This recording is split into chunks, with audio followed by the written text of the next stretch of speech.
So for a business to be sustainable, it has to meet, in today's world, 3 criteria. The first is environmental friendliness, which means not depleting natural resources. The second is social equity, which means avoiding practices that have prejudice. And the third is economic feasibility, which means that in the big balance sheet of cost versus revenues, you want to come out in the black. So if you want a livable planet, then you want a business that's environmentally friendly. If you want prosperity, then you want a business that is economically feasible.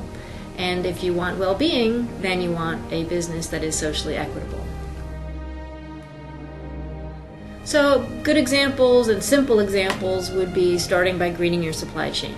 Looking at everything you have from vendors and suppliers and really examining whether your purchases are meeting criteria of not just green, but also social equity as well. It's not an easy thing to do, but there are examples out there on the web of how you can proceed. There are many businesses who have done this before you and lots of resources out there at your disposal. In 2 ways. First, it's leadership by example. When the Chamber shows pride in removing the styrofoam from its supplies, when it shows pride in greening its supply chain, when it shows pride in its recycling practices, it's sending a message to businesses that says this is the right train to be on. But secondly, by providing important resources.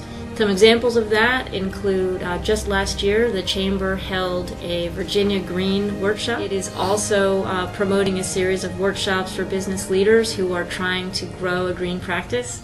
And finally, as we speak, it is creating a green page on its website. So it's making all of those steps as a way of leading businesses forward.